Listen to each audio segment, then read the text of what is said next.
আরে তারেক রহমান কি মায়া লাগাইছে, তারেক রহমান কি মায়া লাগাইছে, সব কিছু চাইরা দান লাগাইছে, সব কিছু চাইরা দান লাগাইছে।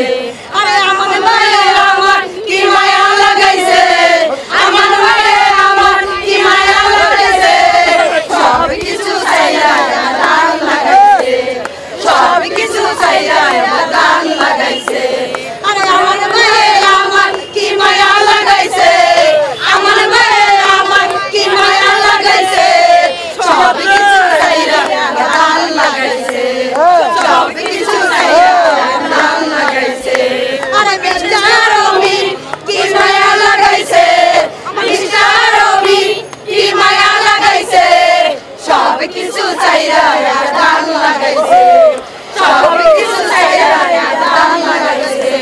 আরে সেতারাবাই কি মায়া লাগাইছে, সেতারাবাই কি মায়া লাগাইছে, সব কিছু চাইরা দান লাগাইছে, সব কিছু চাইরা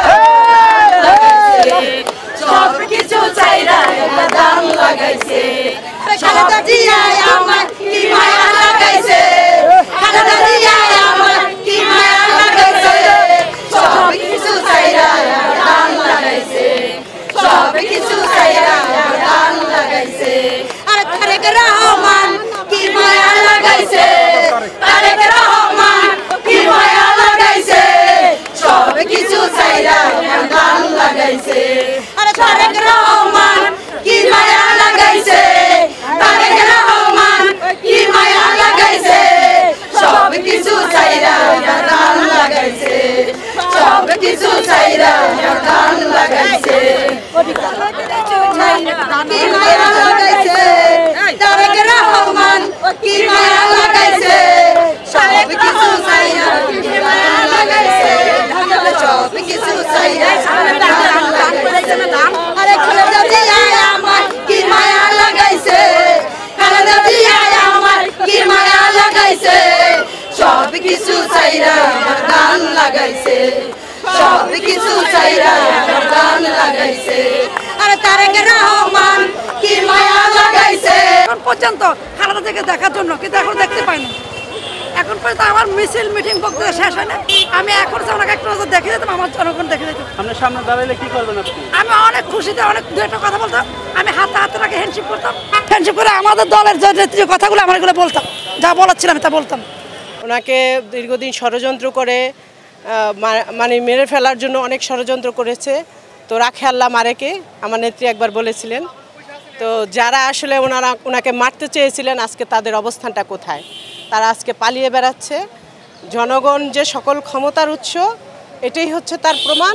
এবং একটা গণতান্ত্রিক দল বিএনপি, সেই মানে জনগণ তাকে ভালোবাসে, বিএনপিকে ভালোবাসে, সেটার প্রমাণই হচ্ছে একজন আপসহীন নেত্রী, যিনি কোনো কিছুর মানে নিজের জীবনের মূল্য দিয়ে আজকে মানে সে নিজের জীবনের দিকে তাকান নেই, বলছে আমি মারা গেলেও তার সাথে এই মানে অবৈধ সরকারের সাথে কোনো আপোষ করব না।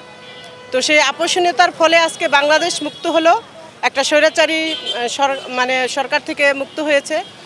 তো আমরা এখন এই সরকারের কাছে একটা প্রত্যাশাই করব, অনতিবিলম্বে যাতে তারা একটা নির্বাচনের রোডম্যাপ ঘোষণা করে এবং সাধারণ জনগণের যে প্রত্যাশা দীর্ঘদিনের, ভোট প্রয়োগ করার মাধ্যমে তারা রাষ্ট্রের একটা বাংলাদেশের একটা গণতান্ত্রিক রাষ্ট্রে ফিরে পাক, এটাই সবার কাছে কামনা।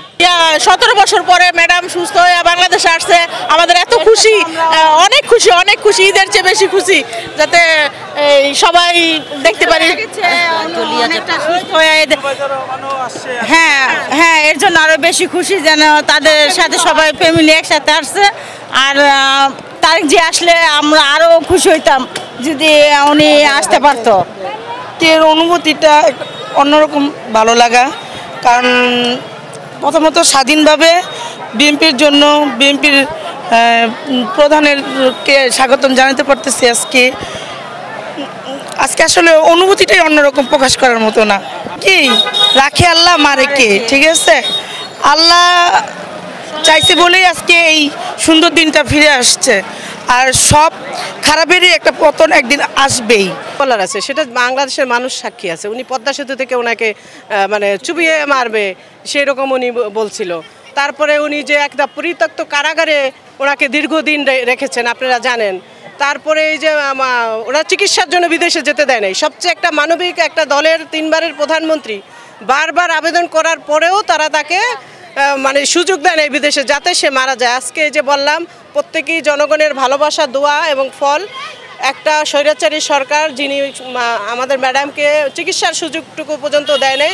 আজকে সে দেখেন জনসম্মুখে পর্যন্ত বের হইতে পারছে না, সে পলাতক অবস্থায় আছে। এই জন্য জনগণেরই সকল ক্ষমতার উৎস। আমরা জনগণে আমার নেতা জনাব তারেক রহমান জনগণের পুরো আস্থা বিশ্বাস রেখেই উনি রাজনীতি দীর্ঘদিন করে আসছেন, বিদেশে অবস্থান করছেন। আজকে শুধুমাত্র দেশের মানুষের জন্য উনি দিনরাত পরিশ্রম করে যাচ্ছেন, গণতন্ত্র প্রতিষ্ঠার জন্য, মানুষের অধিকার আদায়ের জন্য।